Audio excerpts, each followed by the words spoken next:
Mwaswera Bwanji. Welcome to Unlocking Nature, your online campfire. My name is Sarah Malanga. I'm sitting here in Malawi, the warm heart of Africa, and I am your host tonight. Today we travel to a very special place, Lake Malawi. Lake Malawi is a unique wonder forming the south end of the Great Rift Valley, bordering our neighbors Tanzania and Mozambique. Within it lies Lake Malawi National Park, one of the few freshwater national parks in the entire world. So let's move on to tonight. Many conservation projects claim to work with the community, but very few actually work with the people on the ground. Even fewer earn the genuine trust of the people that they are saving. Sustainable Cape Maclear is one of those rare exceptions. It is a community-led initiative that proves that local ownership is the only path to long-term sustainability. I am honored to sit on their board, and today I host the people who make the magic happen on the ground. It's a privilege that I know both of the speakers personally, and I'm excited to introduce them to you all. Dr. Yasuko Kusakari is a global expert in sustainability science, but more than that, she is a Malawian by heart and by choice. She came to Malawi and fell in love with the country and taught herself the language. The community have even given her a local name, Anambewe. Yeah, Anambewe, we are so happy to have you today. And with Anambewe is John Banana Matewere, who is the leading Malawian conservationist and the team leader for Sustainable Cape Maclear. I knew John's name and work long before I even met him in person. But our first meeting was quite a story. I was leaving Cape Maclear Primary School after a conservation session and feeling very thirsty. And I was looking for a cold drink, ukwaju drink. The local shop was out of ukwaju, but a man sitting nearby shouted, "Don't worry, I'll bring one for you. I'll find one and bring one for you." I actually thought it was just one of the totals, but he actually came back with the drink. When I asked his name, you can't imagine, he was the very first person that I was eagerly waiting to meet. It was John Banana. I told him there and then, we must work together. And today is a beautiful step in the journey of working together. I'm so happy to host you. Over to you, John and Dr. Yasuko. The screen is all yours. I will stop sharing and you can share from your side. Thank you very much, Sarah, and thanks to everyone tonight. Nice to meet you all. Yes, right away she put it, Sarah, that we are in Lake Malawi National Park. This is the first freshwater national park in the world. Actually, it was established somewhere. I think my colleague will take us through the context of the park, and then we live in one of the biggest enclave villages called Cape Maclear. In our local language, it's also called Jembe. As we have a number of enclave villages, and our friends will take us through on that one again. And then this is the first fresh park in the world, and of course we are in Malawi. Yeah, so then Sarah, thank you for introducing us, and then thank you everybody to join us this evening. And then we are so excited to see a lot of participants from various parts of the world. Yeah, so we are so happy to be part of this program tonight. So today we are going to talk about living with nature in Lake Malawi National Park, community innovation through Sustainable Cape Maclear. Yeah. So as our moderator made it very clear that we are in Lake Malawi, and I mentioned earlier on that we are actually a village that is inside a protected area, well known as Lake Malawi National Park, and it's a freshwater national park in the world. Yeah, so here is some context for you. So Lake Malawi National Park was established as the world's first freshwater national park in 1980. And then in order to protect the local wildlife, and then more than 1,000 species of fish endemic to the lake, like Lake Malawi, the famous cichlid, locally known as mbuna. And then this park was also declared as a UNESCO World Heritage Site in 1984. And then this also led to an increase in tourism and scientific interest in the area. And then, as John said, there are some like enclave villages. That means like surrounded by the protected area. And then one of the largest one is Cape Maclear, where we are. And then this Cape Maclear, its main sources of income is fishing and then tourism. And then in the last 40 years, the Cape Maclear has become the main tourist destination in Malawi. So how do people live with nature in this Lake Malawi National Park? So it has some unique social ecological system in this area. And then, so enclave villages, as I said, is surrounded by or inside the protected area. So the community itself is not the protected area, but then the aquatic area and the terrestrial area are surrounding us is the protected area, the national park. And then the people have a strong dependence on natural resources, particularly fishing, forest, and then tourism. You can see these pictures here. On the left, so fishery sector. So as a national park, there is a protected area demarcated in the like 100-meter zone from the beach and then also the 13 islands within the national park. So in those protected area, nobody is allowed to do fishing. But then once people go beyond or outside the 100-meter zone, then fishers are allowed to do fishing, but then only if it is without illegal gear. So like the monofilament or mosquito net, which might get like juvenile fish that may not sustain the fishery resources. And then, so such kind of fishing gear is prohibited. And then in the forest area, so this Lake Malawi National Park also has some terrestrial protected area, including a huge forest. And then here, people are allowed, especially particularly women, are allowed to enter the forest and then fetch firewood under certain conditions. Like there are like 2 days people are allowed to go to the forest to fetch firewood, and then also they can carry those on the head and so on. So there are some conditions so that the forest will be conserved. Not like everyone going there cutting down trees, but then people can only pick the dead wood. And then agriculture.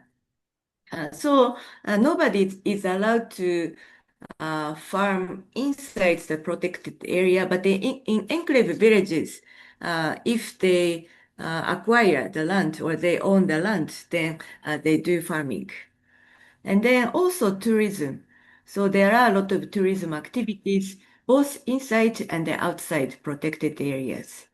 So, and so as you can see, so it is not just for conservation per se, but then people uh, have their own livelihoods activities in this very unique, national park setting, and then coexistent with the nature. So we published a paper early this month, and then if you are interested, so I think organizers will share the link of the paper later. So if you are interested, you could take a look and then understand about this national park and the enclave villages. Okay, so today we will talk a lot about community innovations in Cape Maclear. Then why does community innovation matter? So we believe that top-down management alone is not insufficient. And then also local realities are quite complex and then dynamic. And then there is a need for practical and then locally driven solutions. So this is where a community-based organization called Sustainable Cape Maclear emerged. Yeah. The since we started organizing ourselves as Sustainable Cape Maclear, there have been some key milestones that have come out very clear from maybe 2015 all the way to 2022. Um, uh, the most ones that sticks out is Cape Maclear Community Tourism project established after the UNESCO workshop in Cape Maclear about sustainable tourism World Heritage Site. This was like to bring the communities together and try to establish an activity based on homestays. So we wanted to just tourists were coming here to stay maybe a little bit longer in the community or in the villages, and then also trying to invite more community members to appreciate and benefit from tourism activities. So we're trying to we established what we call then Cape Maclear Community Tourism. Yeah. Then also like in 2018, we fully established ourselves as Sustainable Cape Maclear, and on 2022, Sustainable Cape Maclear officially registered as a community-based organization. And then come all the way down to 2022, Sustainable Cape Maclear officially registered as incorporation. Yeah. And of course, our aim is to improve quality of life for and well-being of the people in Cape Maclear through initiating and promoting sustainable socio-economic and environmental practices by optimizing diverse local knowledge, skills, and resources, as well as various partnerships. So we have a vision. Sustainable Cape Maclear will make efforts to contribute, making Lake Malawi National Park World Heritage Site a premier tourist destination where all people living, working, investing, and visiting actively participate in the conservation of its outstanding universal value, while equitably benefiting from it, creating a vibrant and enjoyable destination for present and future generations. Of course, collective thinking and collective actions, it's what we strive to achieve all the time. Focus areas of Sustainable Cape Maclear. We have, of course, a number of them, and of course, but I'll just take you through 5 of them, where we are more concentrating on promoting community tourism resources, mainly on waste management. It's one of the biggest areas that we're working on, and sustainable agriculture resources, where we're working with the vegetable growers. In terms of vegetable growers, that means we're looking to both high value vegetables and also low value vegetables that we're working with our farmers. Of course, sustainable forest resources. We're looking into the issues of endangered species of trees, especially those for smoking fish and the ones that are mainly used for firewood, and also making dugouts and other different arts that are needed for various species of trees. And of course, sustainable fishing resources, because across all the species, we have seen depleting of different species. So also we are working on that with various stakeholders in these communities, and also enhancing community-ready protected area management, where we're looking into co-management of the protected areas, and also looking into the issue of governance and other things, which at the end it's already into enhanced quality of life, well-being of people, and integrated natural resources management. Okay, so today we categorized Sustainable Cape Maclear activities in these categories or focus areas, and then we will elaborate some of the key activities in this order. So we start with the first focus area, that is promoting community tourism resources, and then we will highlight waste management activities. So in Cape Maclear, at the community level, waste is a big threat. So there is a negative impact on tourism if there are too much waste on the beach or on the street. So Cape Maclear as a World Heritage Site and also popular tourist destination. So if so it faces threats from uncollected waste. And then so there are some littered like beaches and then also polluted surroundings. So then those could reduce its appeal to visitors, and then it can affect both natural environment and also local livelihoods, including tourism and then other associated sectors. So too much waste can certainly have negative impact on tourism. And then also water pollution. So poor water management in lake communities could lead to polluted water, and then this can disrupt ecosystems and they also harm livelihoods based on like fishing and then tourism. And then also there are some concerns over health and sanitation risks. So waste accumulation worsens sanitation issues, especially during like climatic event like floods and cyclones. And then there are actually some like outbreaks of cholera or other like diseases due to these issues. So waste is quite a big threat in many dimensions. And then waste management, but if properly managed, can contribute to various aspects of people's life. So first of all, tourism attractiveness. So if there is a clean beach or a clean environment, then people may feel like, oh, this is a very beautiful place. So and then we enjoyed a lot of like outstanding universal value, like cichlids or other tourism resources. So maybe we should come back again. But then and then also water quality and the ecosystems. And then, of course, public health and sanitation will also improve. And then, so these can enhance community well-being and then also sustainable tourism. So these are the pictures after Sustainable Cape Maclear and the local people did some cleanup. So you can see no like garbage on the street or on the road. But then,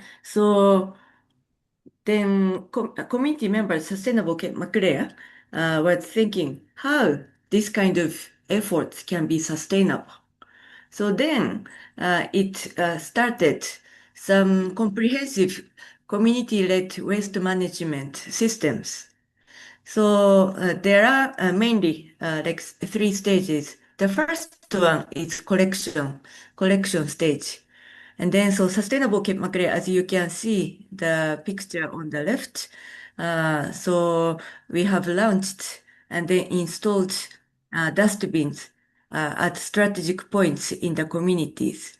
And then so this one, this initiative was supported by a wide range of our friends, including like tourist lodges, some local businesses, and then individuals, both Malawians and internationals, who are willing to support these initiatives, donated some money, and then we purchased the dustbins and then painted and then put the name of Sustainable Cape Maclear as well as contributors' names, and then also contact information in case there are some waste management related issues so that people can follow up. And then, so people started putting garbage in this bin. And then Sustainable Cape Maclear started the regular collection of waste. So 3 days a week, like Monday, Wednesday, and then Friday. So we hire a truck, and then the members of Sustainable Cape Maclear collect waste from every corner of the community. So Sustainable Cape Maclear has been paying for renting a truck, but then we managed to get the support from the Embassy of Japan. So we are expecting 2 trucks arriving this year.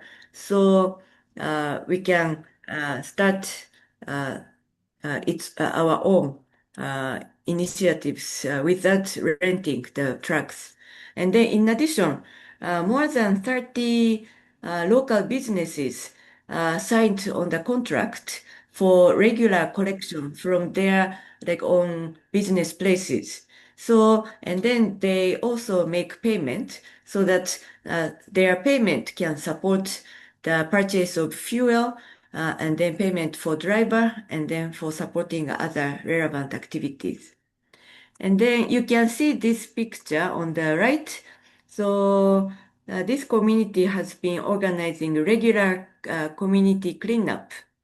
And then wide range of community members from the youth to the elderly people have been actively participating.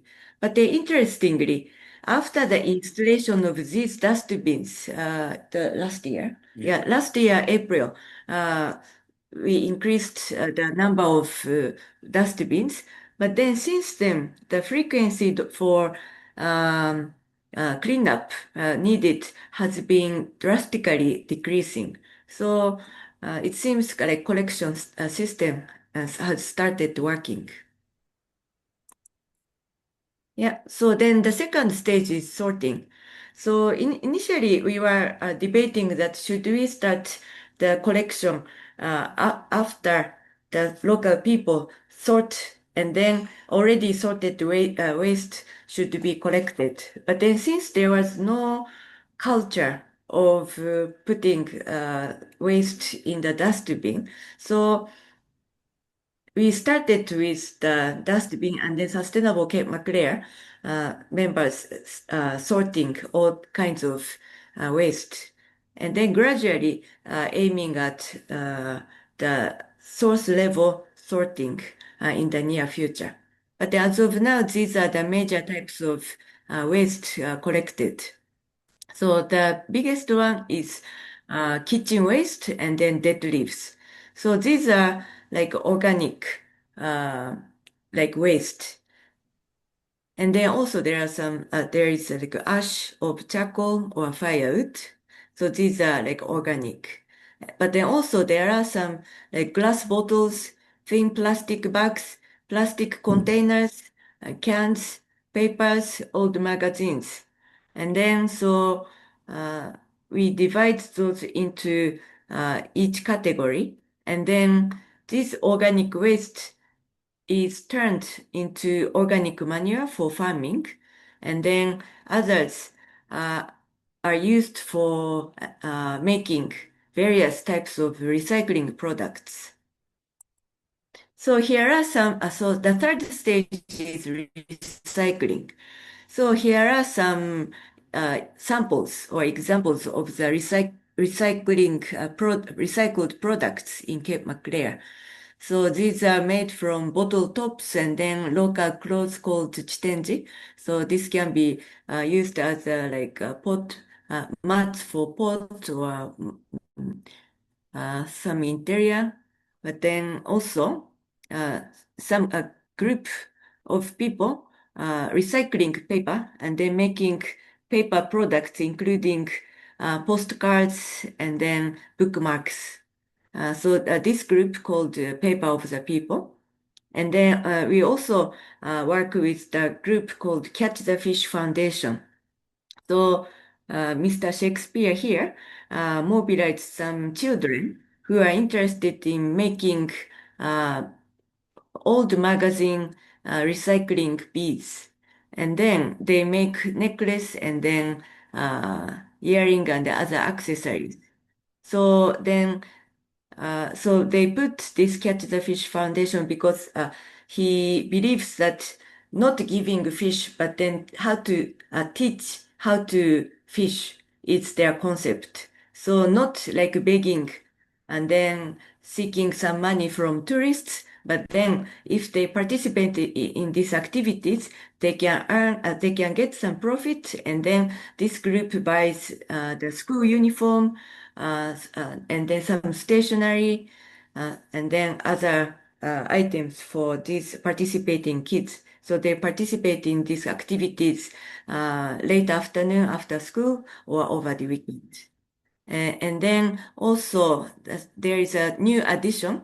This is like tumbled seagrass. And then they are making some necklace or some like interior products.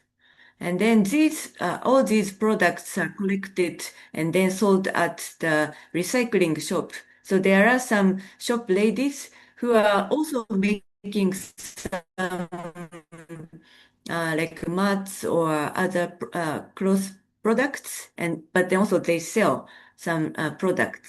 And then you can see on top on this screen, you can see this like price tag. So this is how customers will see. So like this price is 7,000 kwacha, Malawi kwacha. But then, so out of 7,000, the wood cover of this product you can see in this picture will get 4,500. But then this like glass cutter, like somebody who cuts the glass which cannot be recycled, but then okay, which can be recycled, and then so they jointly work and then produced this one. But then also out of this 500 kwacha will go to shop ladies. So in this way, the like profit sharing, community profit sharing, like mechanism has been established.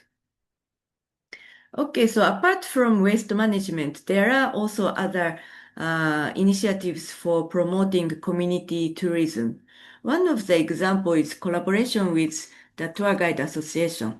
So we also collaborated with the Cape Maclear Tour Guide Association for developing attractive tours, especially like nature-based tours and also cultural and educational tours. And then based on the new tours, we produced these tours and activities brochure last year. So the highlights of this initiative is it shows clear pricing and then explanation of each kind of tour. So previously, some tourists felt like, this tour guide is saying this price, but then are they trying to, charge more? So some people are a bit suspicious, skeptical. So, but then since the brochure has all a clear pricing, so there is no doubt, but then like straightforward like explanation. And then also community-based and then nature-based tourism are like promoted and then introduced. And then also, so these are not very rigid one, but then if people have less time or more time or particular interest, then they can also customize the tours. And then, so this brochure has become a key marketing and the communication tool. So this has been promoting community-based tours and then also appreciating nature and then life in Lake Malawi National Park. Okay, so then let us continue the second focus area, that is sustainable agricultural resources. So I talked about the waste collection, and then there are a lot of kitchen waste and there are also leaves from trees. So after collecting those, then Sustainable Cape Maclear makes manure. And then so agriculture has become a key alternative livelihood activity due to decreasing fish. So now there are a lot of fishermen trying to catch fish, so then leading to overfishing. So people are discussing and then exploring what kind of alternative livelihoods can be introduced. But then in this area, soil fertility is quite low. And then, so also monocropping agriculture and the excess use of chemical fertilizer has also led to deteriorated soil fertility. And then also in Malawi, chemical fertilizer is very expensive and then also believed unhealthy. So if there is an option, people opt for organic manure. So then this organic manure produced could be a potential solution. So here are some testimony. So these are our colleagues started some farming activities at a particular plot in July 2020, but then by applying the organic manure. So starting from light brown degraded soil, but then within 3 months or 4 months, you can see the soil has improved, and then they were able to harvest some vegetables. And then another plot here, the left one is December 2020, but then following year, they started harvesting vegetable. And then in 2022, there are also some like fruit trees and then like different types of indigenous crops. So yeah, it seems compost manure can work even in this community settings. Okay, so and then in addition, we started organizing Sustainable Cape Maclear Saturday Market. So there are some marketing channels to sell local products. But then there was no kind of like one channel to promote such kind of product. So like there are some, for example, like lodges or tourists coming to this area. So we came up with an idea of Saturday market. And then the first Saturday market was successfully held in July 2024. It happened to be the Independence Day of Malawi. And then we had quite a success. And then since then, we organized three Saturday market. And then so local farmers, they were selling some indigenous like vegetables, like crops, and then also some so-called like high value crops like lettuce or other vegetables lodges may prefer buying. And then after the Saturday market, those lodges started contacting Sustainable Cape Maclear, and also Sustainable Cape Maclear directed lodges to farmers. So the linkage was established, and then the farmers started selling their products directly to the bigger market regularly. Yeah. And then, so these are some of the pictures. You can see a lot of fresh vegetables harvested in the morning and then brought straight to this market. And then you can see some both international and then local guests enjoying buying fresh vegetables. But then it was not only for agricultural produce, but then there were a lot of participants displaying their art and then recycled products and then local art selling to the guests. But then we also promoted some local culture and then some entertainment. So including like local music and then local traditional dances, and then also promoting some new sports This one is a picture of Hedis. Yeah, okay. So then let me also continue this next focus area, that is sustainable forest resources. So we also promote tree seedling production and then tree planting and then agroforestry. So there are a lot of trials and error, but then some of the members are mastered in producing different types of seedlings, as you can see on the left-hand side. And then, so we share these seedlings with some local people, but then also some lodges, and then some tourists want to buy these tree seedlings. So if they buy, that also contribute to the activity budget. And then so people are also protecting the seedlings with by putting this basket so that no goat or wild animal will come and then eat up the leaves of the trees. And then also we organize some like opportunities for primary and then secondary school students to participate in planting trees and then also experiencing agroforestry. So learning about sustainable forest management. And then also there was a question from a lot of community members. Can indigenous trees be grown in the community? This question came because of one particular type of tree called Nseza. This, it's like the tree of Brassicaceae, and then this is highly valued for firewood and also livelihoods.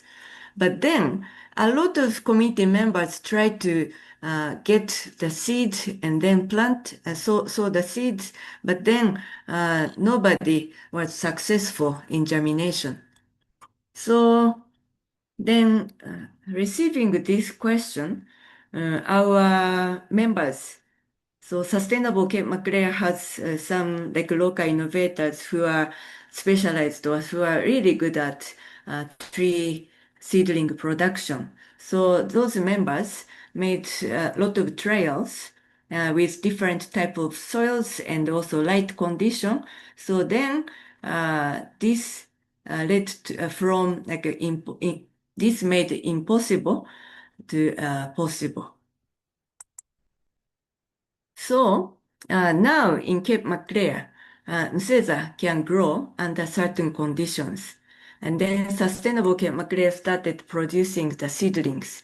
And then so they are also expanding to different types of seedlings, including different various types of indigenous trees for firewood and then also construction, like different types of trees. So people have some preference. Okay, this type of tree is suitable or ideal for firewood. But then other types of tree can be used for construction.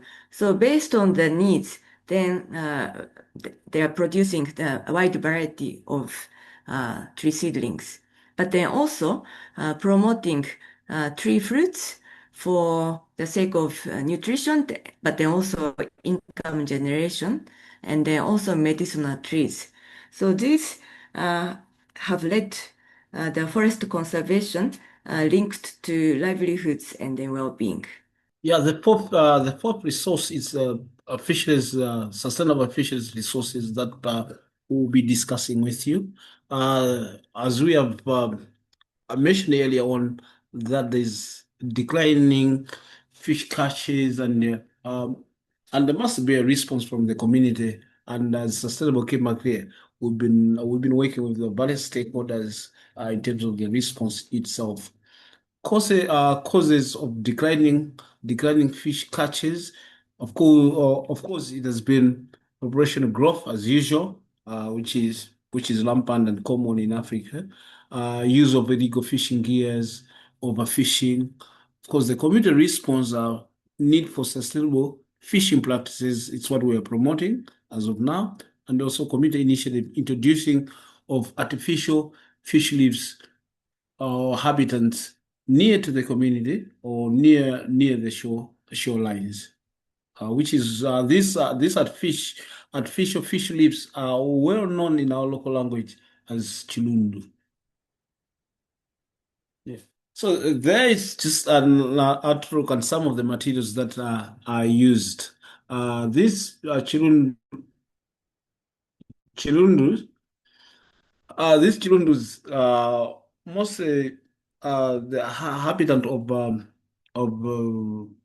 a few some different types of fish, well known as cichlid fish.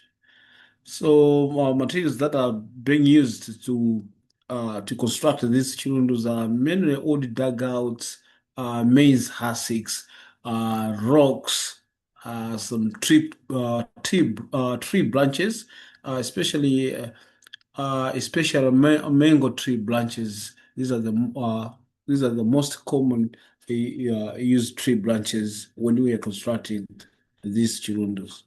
Yeah. Hmm. How it is designed and implemented is the structure itself using traditional and scientific knowledge, creating lake bottom structures which can provide upwelling current, hiding and spawning grounds for various types of fish. So you'll see that normally we're looking at the site itself before we decide which site should we construct Chilund. Well, there's a number of issues or areas that we need to look into, especially the current, the water current itself, and also the deepest, the deep, deep size of the area itself. Also, it's one of the areas that we normally look into. And outside, is it within the 100-meter zone or is it outside the 100-meter zone? So those are some of the things that we look into. And our various stakeholders, they prefer to be near the shores for easy data by the beach village committees and the community members.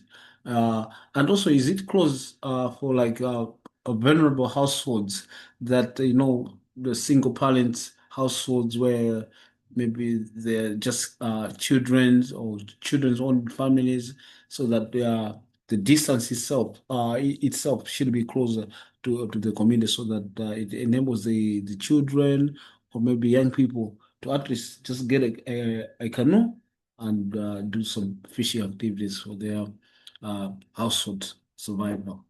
And fishers need to make payment to beach village communities, usually use legal accepted fishing gears for sustainable fishing. In order to maintain these the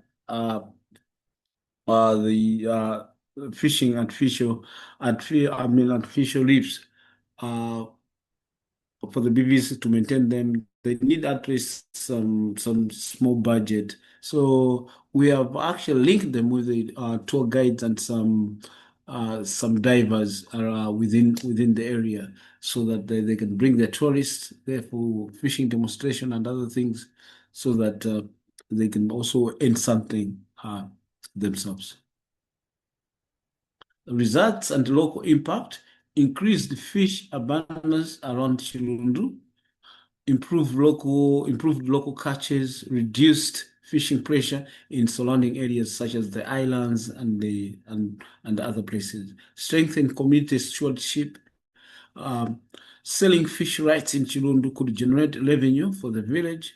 Community-ready governance. The community-ready governance, that means even we have managed through the Department of Fisheries and the council in the district, we have come with bylaws for the fishermen that can easily guide the beach village communities who who who is allowed and what kind of fishing gears are allowed at this particular area. So we have managed to come with the bylaws through the local leadership and various stakeholders. Okay, so then another focus area is enhancing community-led protected area management, where we can also say conservation. So there are some challenges. So as we have said, Lake Malawi National Park has the coexistence of people and the nature. But then there is an increasing pressure from unsustainable resource use by some of the community members. And then also in these communities, people depend on resources, but then there is a we lack clear guidelines. So there was a need for locally grounded resource use rules. So then there was an idea of an approach. So communities are the primary resource users, and then also they are the knowledge holders, and they include so so instead of requesting the government to make rules, but then why don't we, community members, develop the guidelines and then propose those to the government?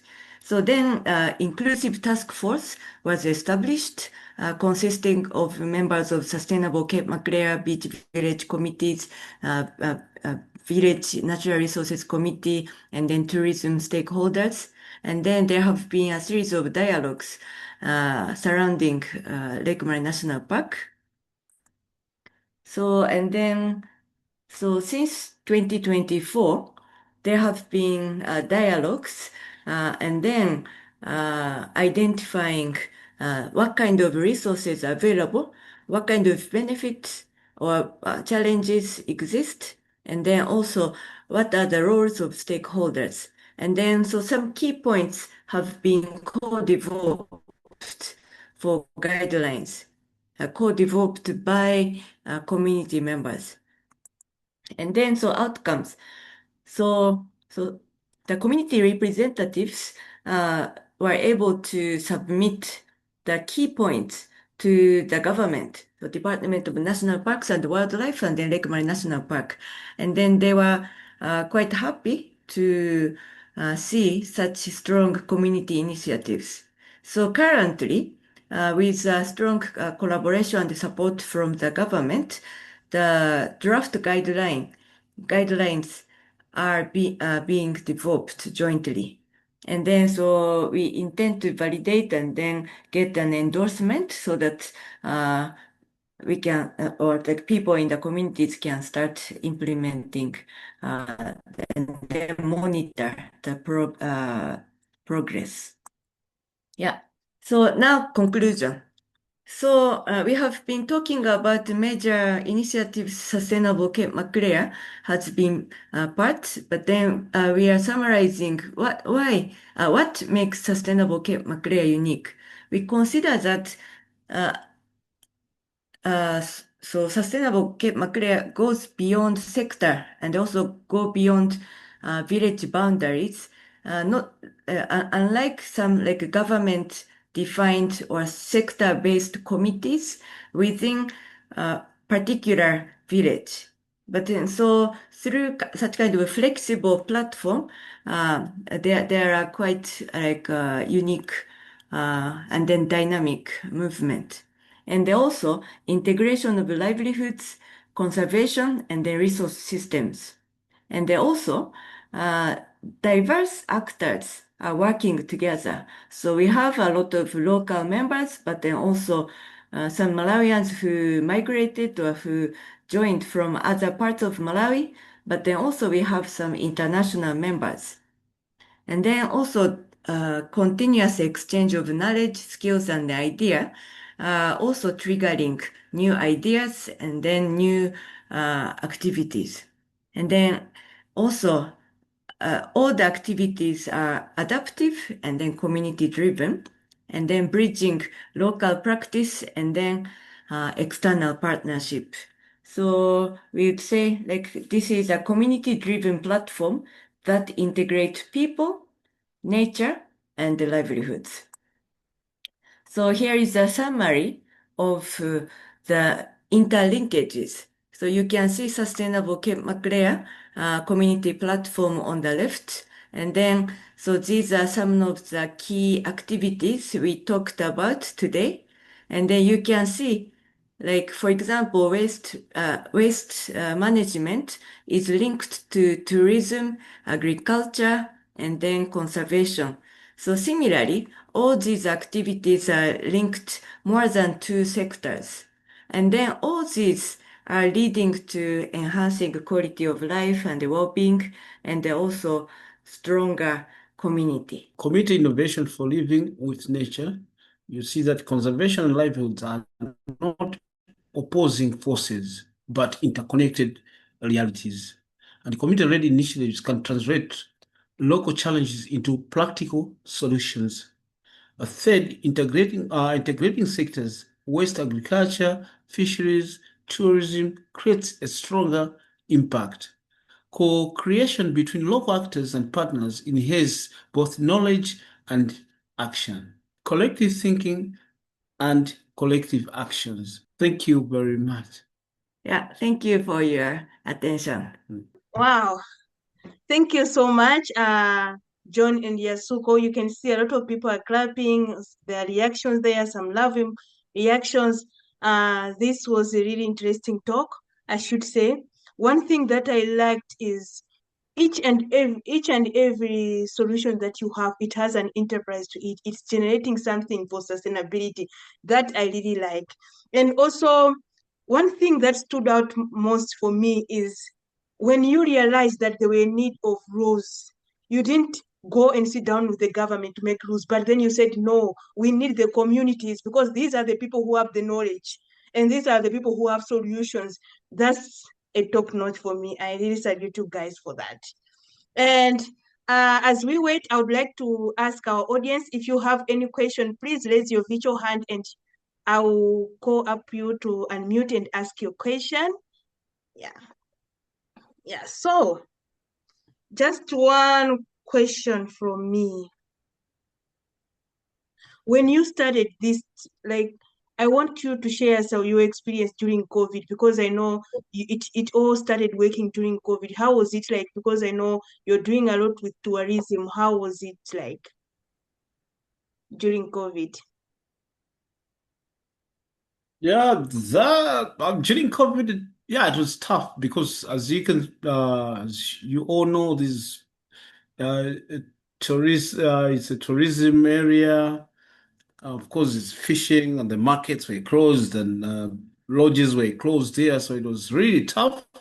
And but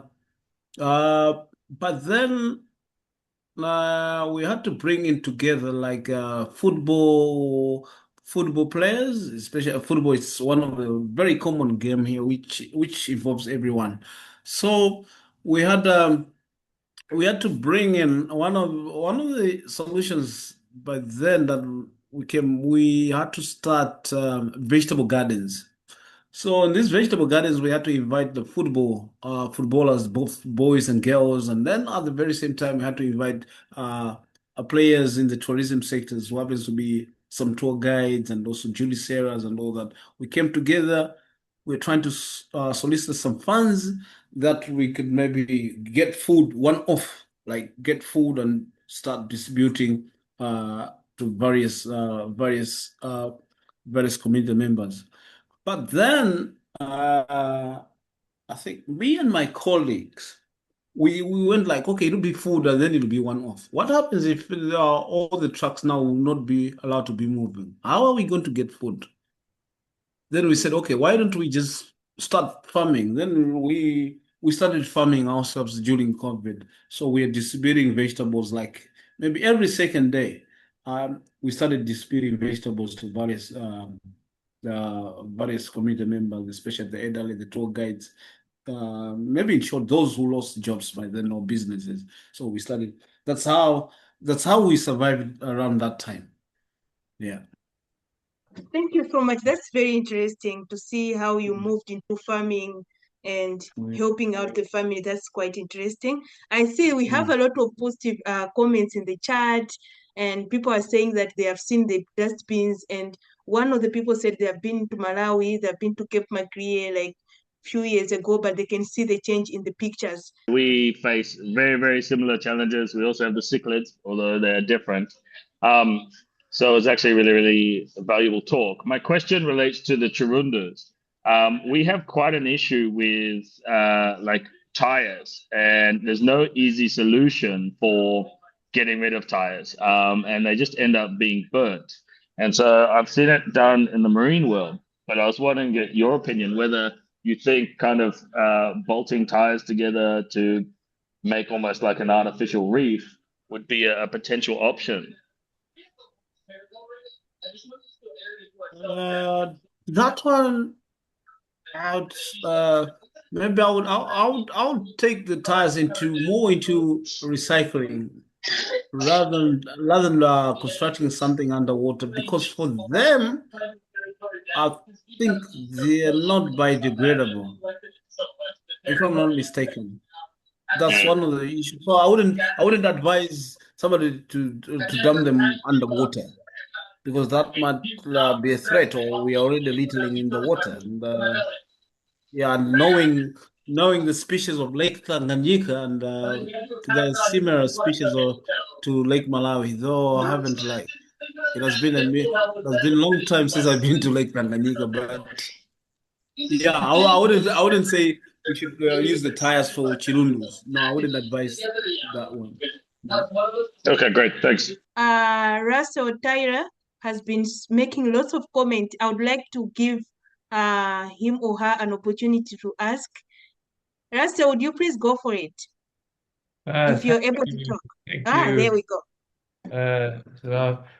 Yeah, I enjoyed the presentation. Thank you both very much. I'm interested to know why the entry point was built around waste management. Was there a reason for that? That's one question. And then I think the other one is, what are the opportunities for scaling up? Thank you. John Yasuko, would you go for that? So there are two questions there. Why did you start with waste management? That's the first one. Yeah. All right. First, I'm actually a local tour guide here. I'm a member of Cape Maclear. I'm the founding member of Cape Maclear Tour Guide Association that we established in 2008. One of the very first things that I came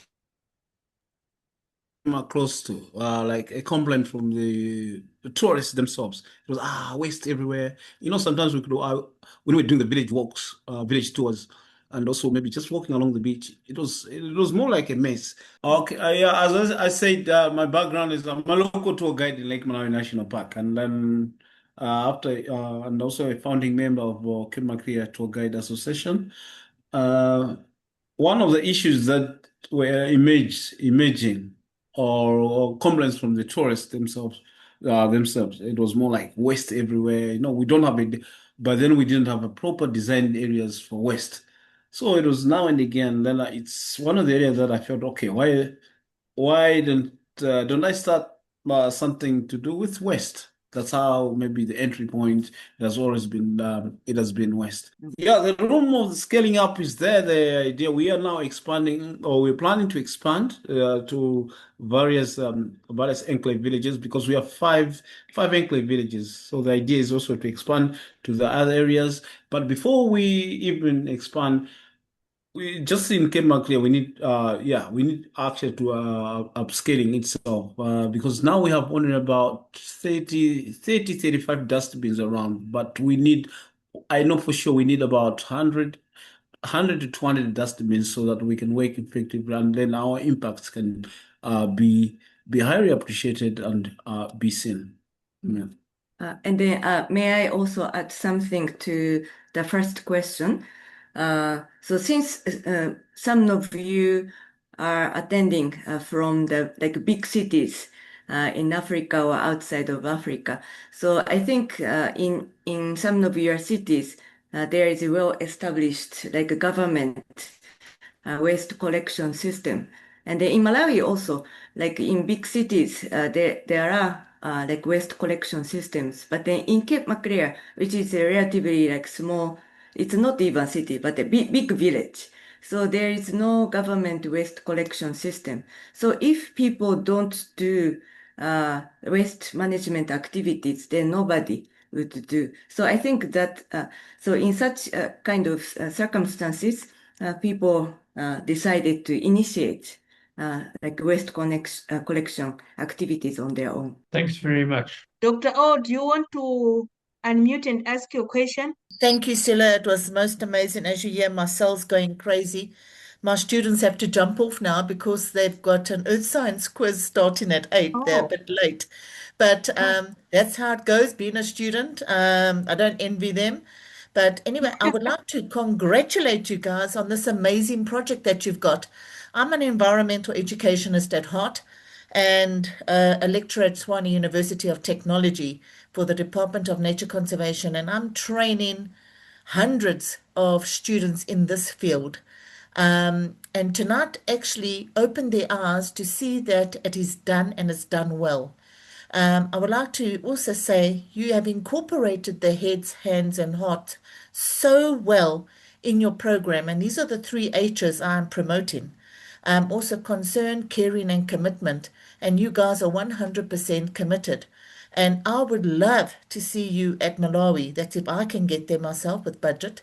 But ESA conference, the Environmental Education Association of Southern Africa conference, is going to be held in Malawi this year from the 21st to the 25th of September.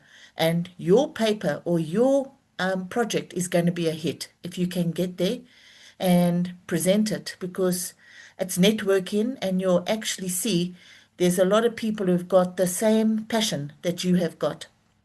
So all what I would like to say is thank you so much. And have you done a need assessment before you started your program? And have you done any evaluation, like a before and after? So that's just my 10 cents, but thank you, thank you, thank you. You guys are amazing. I think on the monitoring and assessment, I'll ask her to come in, but yeah. From me, from my local knowledge, is I've just seen the impact that the place is clean. We're producing vegetables. The markets are open for our farmers, and the fishing. The fishing industry is something's producing. But when it comes to monitoring and assessment, I think my colleagues, they have done a little bit towards it. The few times that they've been with us. So maybe Yasko will come in on that one. Okay, all right, thank you. So I think there are several levels of monitoring, like activity level monitoring, which like Sustainable Cape Maclear members regularly do monitoring on their own. For example, like they have like regular collection of waste, but then if there is like excess like waste in some parts of the community, then they communicate each other and then respond promptly. So such kind of like regular activity level monitoring is done by the core members. But then at the like outcome level, some of us are quite interested in how these activities have transformed, for example, like well-being of people. So we have been discussing and then developing some indicators of like community well-being. And then, so such like assessment is being done not by like external researcher, but then by community members themselves. So we sometimes have like a dialogues and then get their ideas. So even developing some indicators, some ideas came from the community members, but then also based on some of the literature. So we are also doing such kind of like outcome monitoring or evaluation. Jen, can you go for it? So thank you for this. It's really fascinating. I think I'm coming from a number of angles. One, a kind of connection with Malawi via the diaspora from South Africa, right? And how people come back.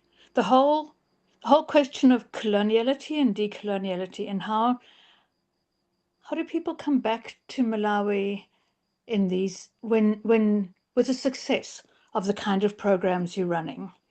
Because people I meet here want to be home, but home can't sustain them.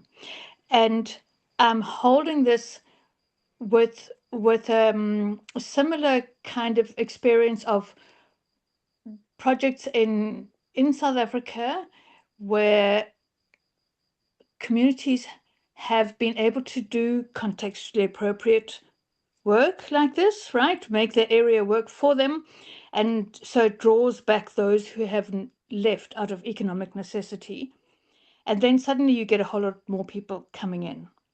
I'm just interested in how this works for the broader Malawian community. I mean, I don't know that you have answers, and it's just a bigger question of how do we do this? How do we grow this exponentially, this work? And it relates also then to the other questions of the monitoring and evaluation kind of, but in the sense of the sort of self-reflexive action research that participants are engaged in together of what does this mean? I love the rootedness in community. What does this mean for us as a community? How do we engage with all the different aspects beyond or as a result of even the successes that we're having? I don't know if that's a bit complicated, but I'm interested to hear any thoughts. Thanks, thank you, Jen, again Jen, for your question. Yeah, actually, I've seen a number of boys and girls coming back from different parts of the world, especially guys who were in South Africa. Maybe they were doing some work in Johannesburg. They were there in somewhere in Hermanus, somewhere in Cape Town there. They've come back and joined some of the activities or some of the groups that were working. As I am talking right now, when we were starting Cape Maclear Tour Guide Association from 2008 to somewhere up to 2015, the numbers were around 30 boys. I mean, 30 boys and girls somewhere there. But now the numbers, we are 64 members. And I'll tell you, 10, if not 15 of them, they're the ones who were before leaving South Africa, they're just returning back. So we are still giving the environment or making the environment conducive enough for everybody to join, especially we're coming with one spirit to support the already existing initiatives or activities that we are putting in. And of course, we have a number of programs that also we're putting in place for those who are coming back. We are welcoming them as long as they have good records. They don't have any criminal records or other things. You know, tourism industry is a very sensitive industry.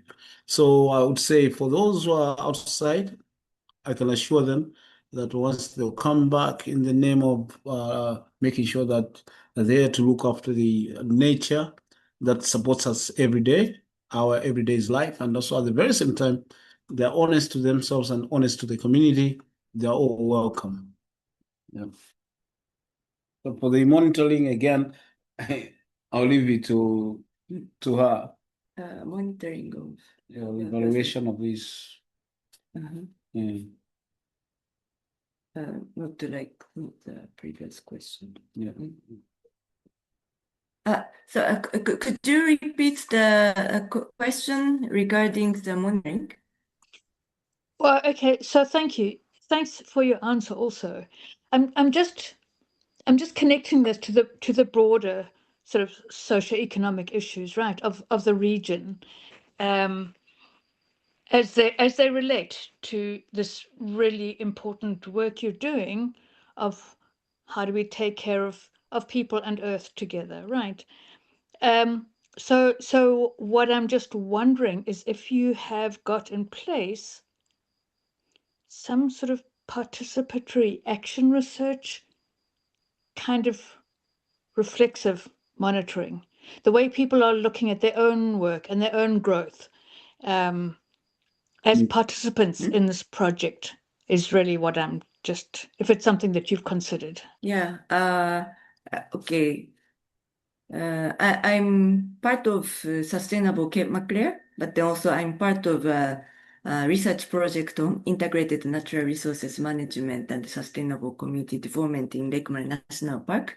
So some of our colleagues have initiated some monitoring mechanism and then having like dialogues to get their insights. So not just for mere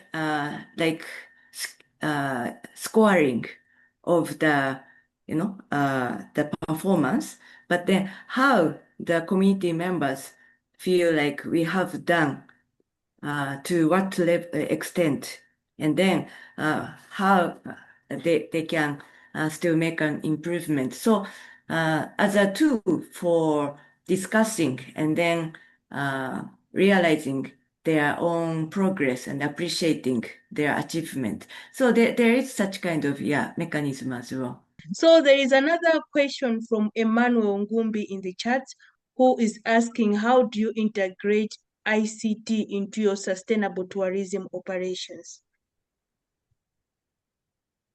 How do you integrate ICT into your sustainable tourism operations?